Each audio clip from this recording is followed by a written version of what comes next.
Hey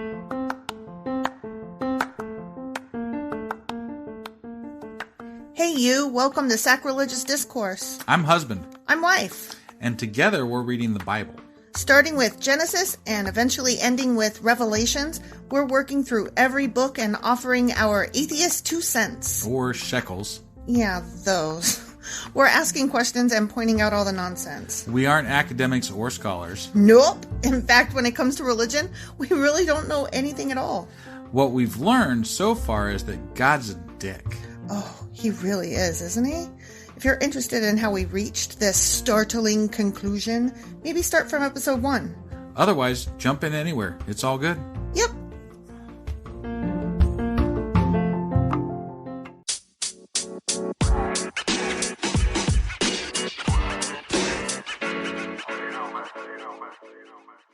Husband. Wife.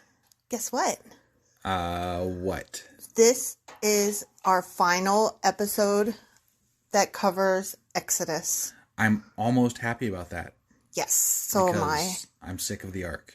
Although, yeah, I've heard that some of the future ones are boring too. Like when we get to Leviticus, apparently that's going to suck. But I'm just excited because we'll have finished 2 books of the Bible. Luckily, they have us to get through it. Yeah. But I mean, otherwise, this would suck. Why do you keep cutting me off?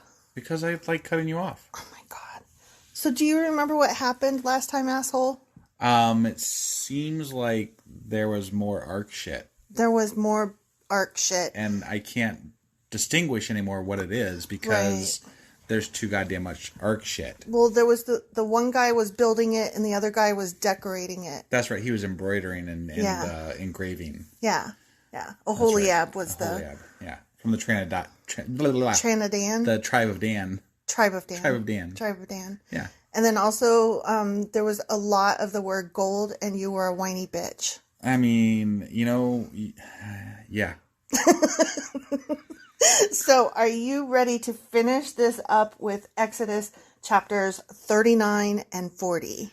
I am. Before we get started, though, I do want to reiterate that we have a website up now. We do. I saw it, and it looks so cool. Yeah, I just revamped it literally like minutes before we started this podcast. So if you checked it out before, you should check it out again. I'm super impressed, actually. And you interrupted what I was doing and said, "Come look at what I did." And I had to run into the other room and look. Because it was cool. I know. It's just that I was busy. But then after I looked at it, I was like, damn, good job, babes. Right. So sacrilegiousdiscourse.com. Check it out.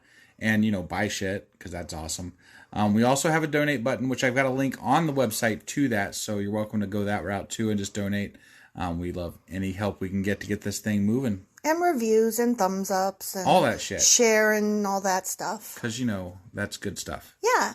All right, so what are we going over today? Exodus chapters 39 and 40, which are the final 2 chapters of Exodus. Woohoo! Let's do this. Okay.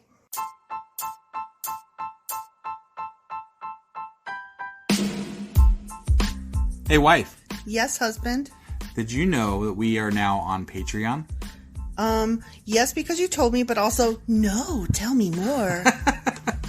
So we're on Patreon now. Are we? We are. And our supporters can go there and support us. And we have multiple levels all the way up to You Killed God. That sounds really drastic and escalated quickly-ish. Well, no, there's multiple levels before there. So it escalates on a sliding scale of, cheap to not cheap. Oh. But, we can definitely use any amount. So, any support is always appreciated. So what exactly is Patreon? It's a place where you can show your support for our podcast. And just our podcast? Any podcast or any performer.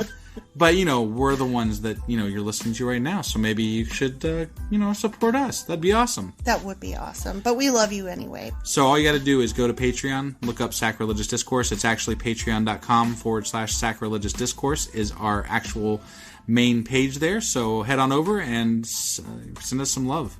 Yeah. Okay. Exodus chapter 39. I'm sorry, I'm so excited. And you just can't hide it. Oh, that's dumb.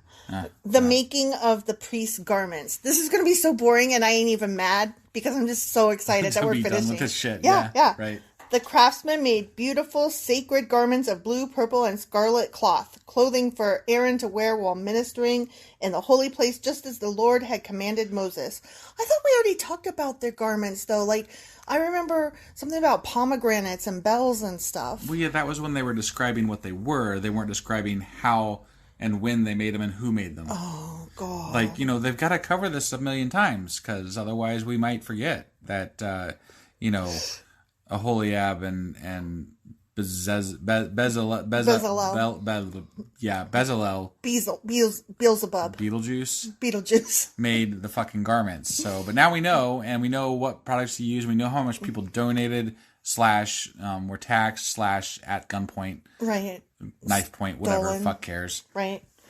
Bezalel made the ephod of finely woven linen and embroidered it with gold. Wait, no. He did not embroider it, because that was Aholiab. They said Aholiab did the embroidering. I know. They're liars. giving Bezalel some credit that he does not deserve here. I totally agree with you 100%. They're always cutting on that tribe of Dan. I know. Poor Fuckers. tribe of Dan.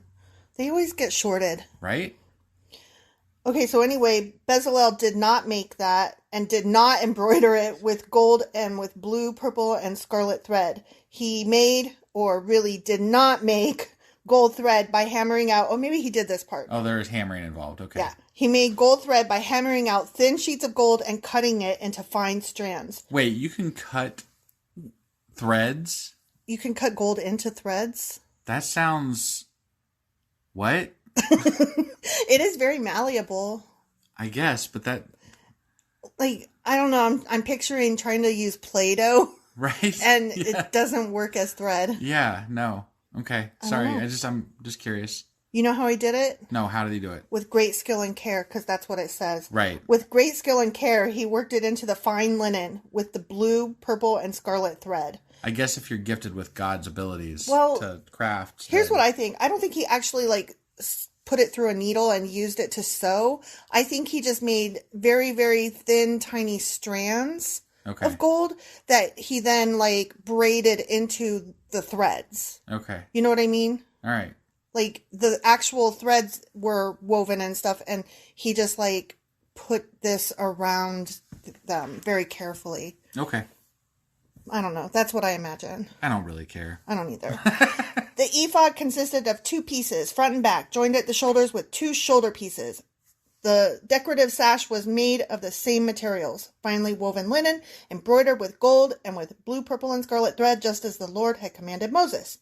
They mounted the 2 onyx stones in settings of fine gold filigree. I wonder if that's Aholiab. Yeah, I don't know, but they already told us about this. Listen. The stones were engraved with the names of the tribes of Israel, just as a seal is engraved. I bet Dan was last. It's just, we already did this. I know. He fastened these stones on the shoulder pieces of the ephod as a reminder that the priest represents the people of Israel. All this was done just as the Lord had commanded Moses 2 chapters ago. Just keep in mind, this is the last of Exodus. We get to start on something new next week. Well, wait, no, not next week. No, next week is the bonus where we get quizzed and see how well we remember Exodus. And we learn a thing. My answer is just going to be arc for everything. Arc, and fine gold, arc, embroidered gold. What linen, colors were used? And scarlet, blue, and purple. Yeah, that. Bezalel made the chess piece with great skill and care. He did everything. Did he do it with great skill and care? He did everything. That's amazing. With I didn't know he did it with great skill and care. Bezalel. I missed that part, I think. He is one hoopy frood. He made it to match the ephod using finely woven linen, embroidered with gold and with blue, purple, and scarlet thread. He made the chest piece of a single piece of cloth folded to form a pouch 9 inches square. That's what she said. You're dumb. They mounted 4 rows of gemstones on it. The first row contained a red carnelian, a pale green peridot, and an emerald. Okay. The second row contained a turquoise, a blue lapis lazuli, and a white moonstone. The third row contained an orange jacinth, an agate, and a purple amethyst.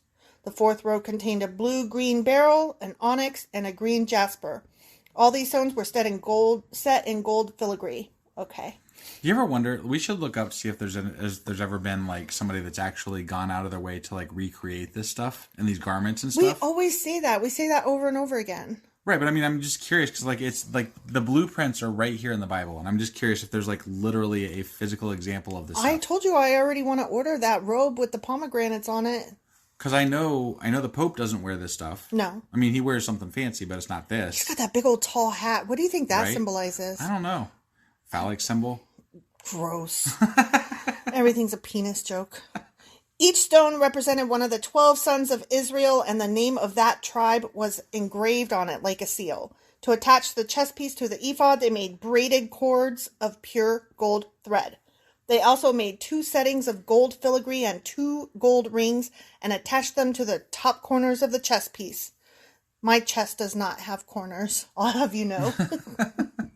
They tied the 2 gold cords to the rings on the chest piece. Although, remember, what were we watching that we just saw where, it was the Star Trek, the original series, and all the ladies had pointy titties? Oh, yeah. Those ladies had corners. Yeah. Their boobs had corners. Yeah, they were sharp. They were sharp. You would cut yourself on their pointy tits. Okay, they tied the other ends of the cords to the gold settings on the shoulder pieces of the ephod. Then they made 2 more gold rings and attached them to the inside edges of the chest piece next to the ephod. Then they made 2 more gold rings and attached them to the front of the ephod, below the shoulder pieces, just above the knot where the decorative sash was fastened to the ephod. Such important information. I know, right? Yeah. They attached the bottom... I'm riveted. Riveted. Yeah. They attached the bottom rings of the chest piece to the rings on the ephod with blue cords. In this way, the chest piece was held securely to the ephod above the decorative sash. All this was done just as the Lord had commanded who? Moses. I can definitely see why this ago. is the most important religion in all of time, because, at least for American society in general, that we base our government around, because it's such a good and well-written book, isn't it? The sarcasm is dripping off of you. It is really, I'm sweating sarcasm right now. Good grief. Oh, Beelzebub. Speaking of which. What? Oh, it's raining. It just started downpouring. Wow. That is crazy how loud it is. So if you hear rain in the background, sorry. Yeah, that's a storm. It Sorry. just started dumping. Yikes. I thought it was a truck going by and then it just kept going. Maybe and that was God pissing. Oh, he's shit. pissed off. He's like, hey, fuckers. Why so angry? Bezalel made the robe that is worn with the ephod from a single piece of blue woven cloth with an opening for Aaron's head in the middle of it. The opening was reinforced with a woven collar so it would not tear. That was nice of them. Yeah. They made pomegranates. See? Yes. Wait, how do you make pomegranates? Okay, so they made things that resembled pomegranates. You don't make pomegranates. Oh, okay. Pomegranates are plants that grow. I thought they were using actual pomegranates. I thought they were too, but here it says they made pomegranates of blue, purple, and scarlet yarn and attached them to the hem of the robe. Maybe there's a different meaning for pomegranate? No, they made out of yarn things that resembled pomegranates. Okay. Right. It's like if you say they put roses on the dress. Well, no, they put things that looked like roses. They didn't actually put roses. But that's not what they said last time. Yeah, they said they put pomegranates on. I would use real ones, not yarn ones. I mean, until now, that's what they've been saying. Yeah. So. Yeah. A little disappointed. Right. They also made bells of pure gold and placed them between the pomegranates along the hem of the robe, with bells and pomegranates alternating all around the hem. See, we already read this. I know. This robe was to be worn whenever the priest ministered before the Lord, just as the Lord had commanded Moses. They made tunics for Aaron and his sons from fine linen cloth. The turban and the special head coverings were made of fine linen. Wait, they wore turbans back then? Oh, that's what this says. That would really piss off a lot of American people that are Christians. Yes, it would, wouldn't it? They wore turbans. They wore turbans, motherfuckers. I mean... Get over yourself. That's crazy. Yeah. And the turbans and the special head coverings were made of fine linen, and the undergarments were also made of finely woven linen. They wore undergarments so that if they went upstairs, you couldn't see up their dresses. That was very important to them. The sashes were made of finely woven linen and embroidered with what colors? Gold. Oh, wait. Not gold. No, scarlet, blue, and purple. Blue, purple, and scarlet thread. Just as the Lord had commanded who? Moses, 2 chapters ago. Oh, there goes some Alexa. Alexa, stop. There she go. We were so good for so long about knowing when an alarm was going to go off and not doing our, Sorry, everybody. Yeah, but that was. We need to go to bed now. But we're going to finish this podcast. Don't worry, we're good. We're good. I think we can manage. We really need to time this better, though. Really do. It happens. That was really piss poor on our part. At least I was at the end of a paragraph. Yeah, there's that. There's that. So we've had rain. We've had the Amazon Echo go off. What else will we have today? I don't know. Finally, they made the sacred medallion, the badge of holiness, of pure gold. Wait, have they talked about this? No. I don't recall that. They engraved it like a seal with these words. Oh my God, all caps. Holy to the, and then not all caps, Lord. Holy to the Lord? Holy to the Lord. Right? That's how all caps work, right? You yell. Yeah, I guess. That's what they put on there. They put holy to the Lord. They attached the medallion with a blue cord to Aaron's turban, just as the Lord had commanded Moses. This sounds very Middle Eastern and... That's because guess where they were? Middle East. Yeah. I know, but and this was pre-Christ. But everybody loves to Americanize Christianity. Yeah. That's like a big thing. They weren't white. They weren't white. They're literally wearing turbans in the fucking Bible. I know. And what's really funny is that certain people are like, I am a Bibleist. I do everything by what the Bible says. And I'm like, but do you though? Right. But do you? I never saw you wearing a turban, my dear white person. Hey, next section. The Tabernacle articles completed. And so at last the Tabernacle was finished. The Israelites had done everything just as the Lord had commanded Moses. And they brought the entire Tabernacle to Moses, the sacred tent with all its furnishings, clasps, frames, crossbars, posts, and bases, the tent covering of tanned ram skins. I don't remember last time. You were like, say it 10 times fast. I know, it's hard when it's just like in a row. Like I don't know, I can't read it good. It trips you up. It does. The tent coverings of tanned ram skins and fine goat skin leather, the inner curtain to shield the Ark of the Covenant and its carrying poles, the Ark's cover, the place of atonement, the table and all its utensils, the bread of the presence, the pure gold lampstand and its symmetrical lamp cups, all its accessories and the olive oil for lighting, the gold altar, the anointing oil and fragrant incense, the curtain for the entrance of the sacred tent, the bronze altar, the bronze grating and its carrying poles and utensils, the wash basin with its stand, the curtains for the walls of the courtyard, the posts and their bases, the curtain for the entrance to the courtyard, the ropes and tent pegs, all the furnishings to be used in worship at the tabernacle, the beautifully stitched garments for the priest to wear while ministering in the holy place, the sacred garments for Aaron the priest and the garments for his sons to wear as they minister as priests, and a partridge in a pear tree. Wait, so is that it? Yeah. So it's like a traveling circus for Christians. Yeah.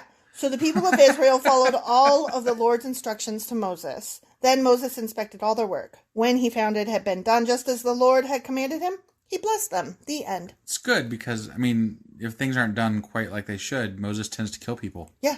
Or no, he doesn't get his hands dirty. He just tells them to kill each other. He'll tell somebody to kill him. Yeah. He just is like, hey, y'all over there, kill yourselves. Like, I bet Oholiab and Bezalel were sitting there sweating it until he was I bet they were. And they're the only two. That means that, they were in charge of all of this. I bet Oholiab was really sweating it because he hardly gets a mention. So, he was going to, shit rolls downhill, right? Yeah. Oholiab was going to get executed.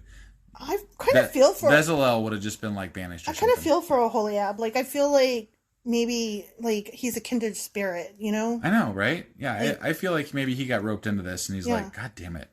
I don't have a choice. I gotta do this. Right? Poor guy. All right, let's see what happens in Exodus chapter 40. Sounds good.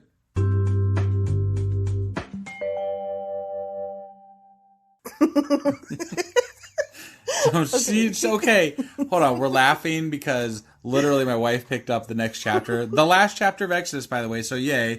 But she, looked at it and then sighed. And because we don't plan this. We don't look at this ahead of time. So she literally picks it up and sighs. And I'm like, oh, God damn it. This is going to suck, isn't it? Yeah, because the setting up of the tabernacle. Jesus Christ. I know. That's the title of the next section. So I read it and I was like, oh. For fuck's sake. Oh, my God.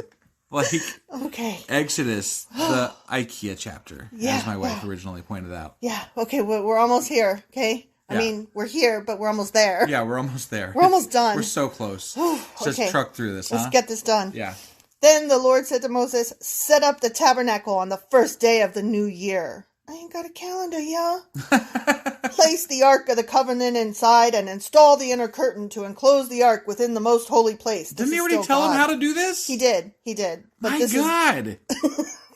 What the fuck? Either Moses was he very literally simple. had like written instructions or something, didn't I know. he? Yeah. I mean, they do now at the very least, Yeah. so. Yeah.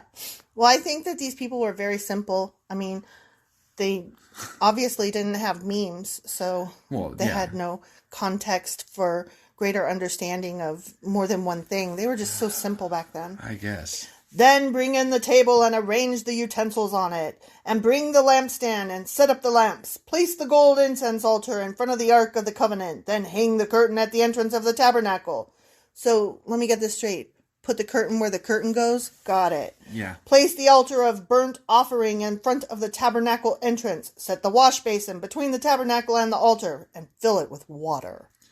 Then set up the courtyard around the front of the tent and hang the curtain from the courtyard for the courtyard entrance. You know how older people tell stories over and over again because they God is forget old that and they boring. told you already? Yeah, God is I old feel and like, boring. yeah, God is, he's losing it, man. Oh my gosh. I don't want to be that person, and I'm so scared I'm already headed that way, because sometimes I do tell stories just to hear myself talk. I mean, isn't that kind of what this is about? I guess. I don't know, but I'm like, he literally says the same things over and over and over again, all the time. He's repetitive. Take the anointing oil and anoint the tabernacle and all its furnishings to consecrate them and make them holy. Anoint the altar of burnt offering and its utensils to consecrate them. Then the altar will become absolutely holy. There's that absolutely holy. Absolutely. There's degrees of holiness, apparently. Yeah, apparently. Yeah. I thought it was like kind of, are you pregnant or aren't you? Are you holy or aren't you? Yeah, but no, there's definitely degrees. Wow. Okay. Next, anoint the wash basin with its stand to consecrate them. Present Aaron and his sons at the entrance of the tabernacle and wash them with water. Why? You're just going to splash blood on them. Dress Aaron with the sacred garments and anoint him, consecrating him to serve me as a priest. Then present his sons and dress them in their tunics. Anoint them as you did their fathers, so they may also serve me as priests. With their anointing, Aaron's descendants are set apart for the priesthood forever, from generation to generation. Awesome. So, what happens if that line dies out? There's no, like... backup? Yeah, is there a backup plan? I don't know. Or does Christianity just end? I don't, look, or Judaism, I'm yawning because I'm so bored. Yeah, no, I know. I think it's shitty that, like, Moses is the guy, but it's his brother Aaron. Yeah, I don't quite understand that. Like, I don't either. And like, Aaron seems like a, kind of a, he's aloof a bit, like he's not really, because I mean, kind of a douchebag. He built that golden idol, like he's not really involved in anything. Yeah. He doesn't talk to God. Yeah. He just like, he gets to wear the shit. He gets to wear the shit, and his children forever after are like, phew, we're good with God. Like even back in Egypt, like Moses was kind of running the show. Yeah. And then Aaron gets the spoils, Yeah. Like, what's up with that? But what's really funny is I know Moses doesn't really want it, but still. But what's really funny is that you had never heard of Aaron not being a even slightly religious person or having ever read the Bible. No. You had no idea that Aaron was equally as important as Moses. No, I mean, I would have guessed it was a Bible name because there's lots of Aaron. Sure, but you didn't know, like, oh, it's Moses' brother who also did a lot of that Moses-y stuff. Yeah, I know. I mean, you hear about Moses, you never hear about Aaron. Right, that's what I'm saying. Moses is the guy. Like, if you don't know Bible stuff, you're like, who the fuck is Aaron? He's some Bible guy. Right. No, he's actually not just a Bible guy. He's actually, like, the Moses guy. But he's not really, though. But I mean, it's the two of them. It's the two of them, but, like, Moses does all this shit and talks to God all the time, and then Aaron just is. Well, I think what it is like Moses is supposed to be the Jesus character that is the bridge between the people and God. Okay. You know what I mean?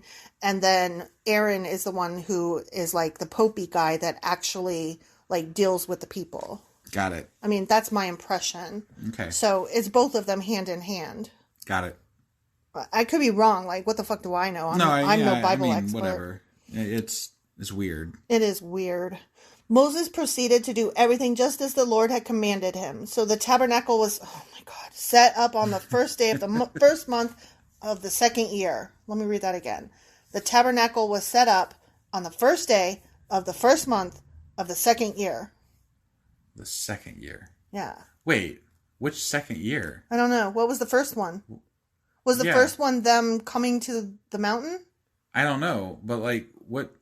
I'm not all understanding. Of a sudden we're counting years? Yeah, but when did we start counting years? Well, they've been around Mount Sinai for a year, so maybe like during then that's the start of what type of time? This year that they're talking about. Right, but in relation to... What is it really in relation to what? Yeah, I don't know. Second year. Okay. First day of the first month of the second year. Okay. Wait. First day of the first month of the second year. Okay. I didn't even know they did months. It doesn't make any sense. Okay. Like, literally makes no sense. It's just, like, they left parts out. Yeah, like a huge... Like, they talked about the fucking ark enough, but... Yeah. I don't understand what the time frame means. But when did it happen? Fuck knows. Right. Moses erected the tabernacle by setting down its bases, inserting the frames, attaching the crossbars, and setting up the posts. Then he spread the coverings over the tabernacle frame and put on the protective layers just as the Lord had commanded him. He took the stone tablets inscribed with the terms of the covenant and placed them inside the ark. Then he attached the carrying poles to the ark and he set the ark's cover, the place of atonement, on top of it. Now just remember that was a rewrite that he put in the ark because he broke the first pair when he came down. Yeah, I know. It's second draft. Yeah, second draft. Then he brought the Ark of the Covenant into the tabernacle and hung the inner curtain to shield it from view, not the view. The view, like the show. Like Joy Behar would have, a fit. Right. Okay, sorry. Shield it from view, just as the Lord had commanded him. Next, Moses placed the table in the tabernacle along the north side of the holy place, just outside the inner curtain. And they're making it sound like he's doing this all by himself. He is. He's setting up this whole elaborate thing all by himself. He's in charge of it, so he might as well be. Right. I don't fucking know. Right. And he arranged the bread of the presence on the table before the Lord, just as the Lord had commanded him. So they could have just said, the Lord commanded him to do a whole lot of shit, and he did it all. Right. No, I mean, like, I think the last half of Exodus could have been combined into, like, one little section. Yeah. And I'd have been happy with that. Like, Still this is too much. so extra. So extra. He set the lampstand in the tabernacle across from the table on the south side of the holy place. Then he lit the lamps in the Lord's presence, just as the Lord had commanded him. He also placed the gold incense altar in the tabernacle in the holy place in front of the inner curtain.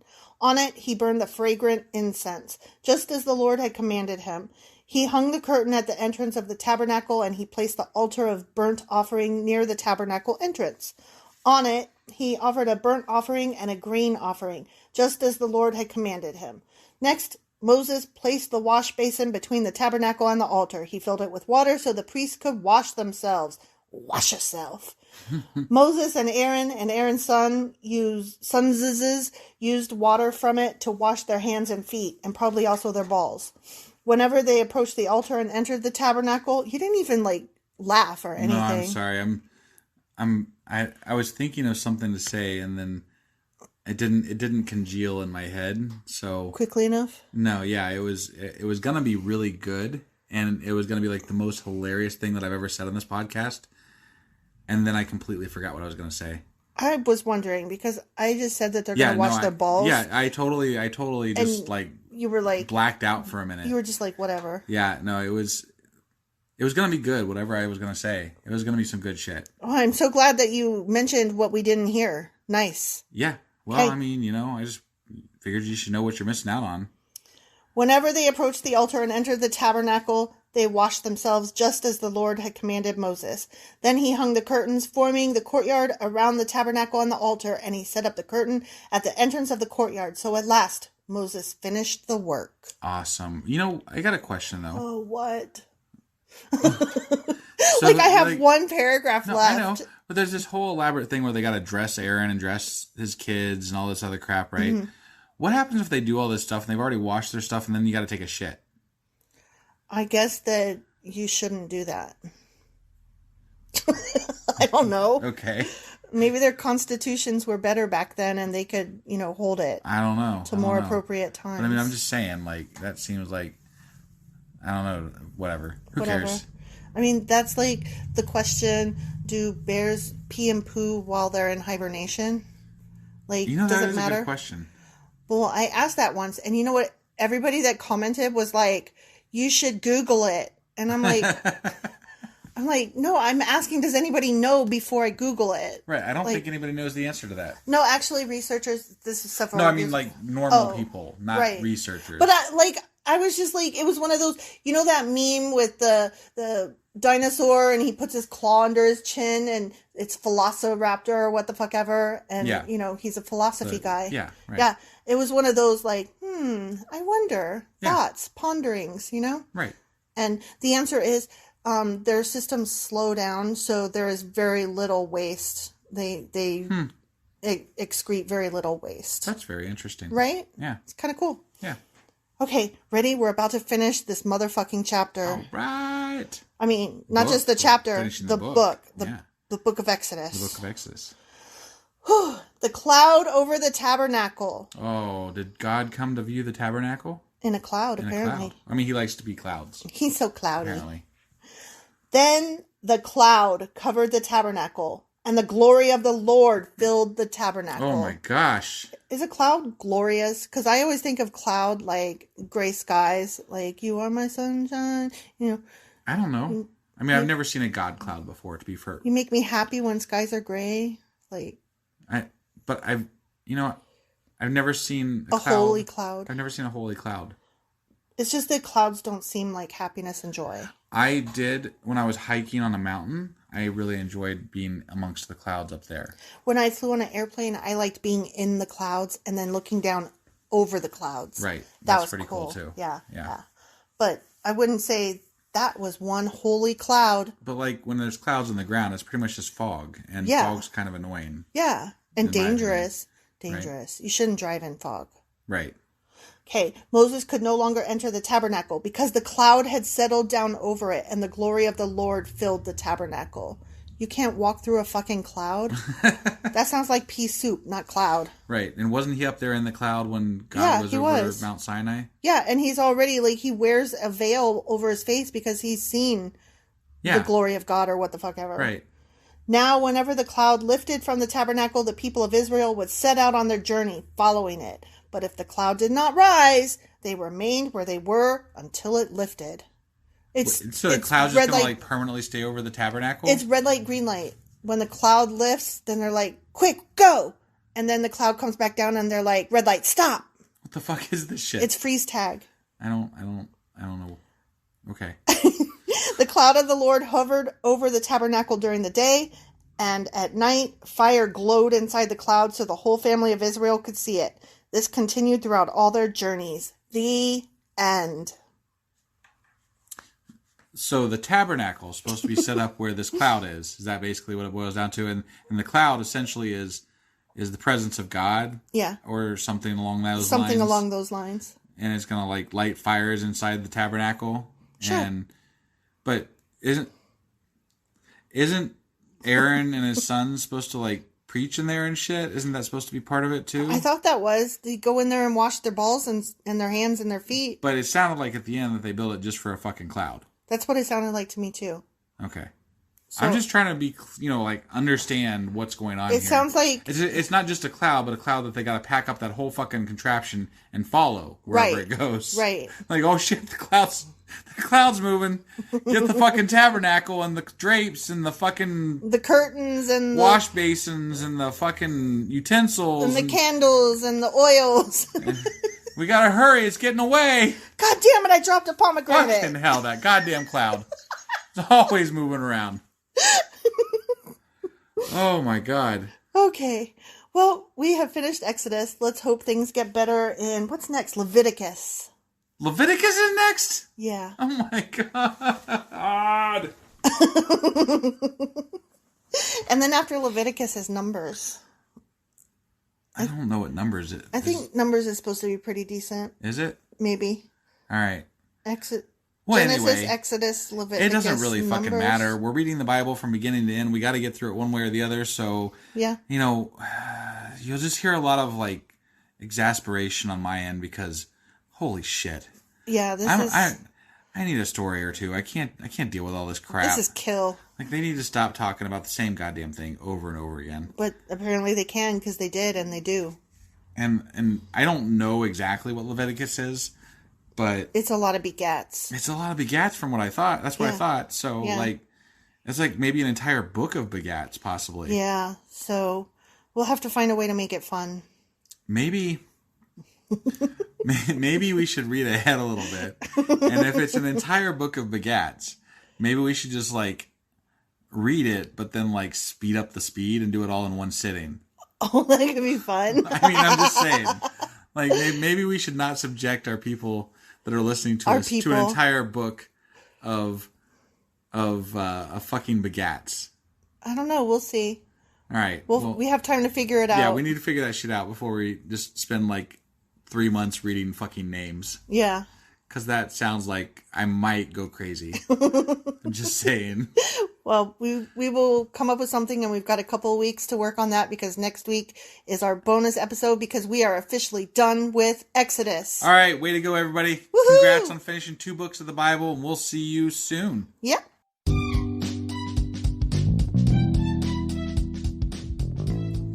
Husband. Wife? Can I say the things now? Yes. Okay. So you had a list of items that you wanted people to check out? Yeah, definitely. Make sure you check us out on Twitter. We are there under the handle sacrilegious_D. For D's nuts. Yeah, that's exactly where I'd have gone with that. Yep. We also would love to get emails from you because we love hate mail, fan mail, the whole 9 yards there. That email address is sacrilegiousdiscourse@gmail.com. And we are now on YouTube. And if you are listening to us on YouTube, you're going to be running a little bit behind what our schedule is for our podcast because you're going to be hearing stuff from 2 months before if you are caught up. You're in the past. You're in the past. So you should join us on our podcasting apps that are available. So like you can catch us on Apple Podcasts, Google Podcasts, Spotify. I'm on Castbox. Yeah, my wife's special. She's on Castbox. I like Castbox. And then on any of the things that you're on, we always would love it if you would like and subscribe. That helps us out so much. So yeah, do those things. Do those things, and we will see you guys next week. Sure we will. It's on Thursdays. Yeah, that. Okay, bye.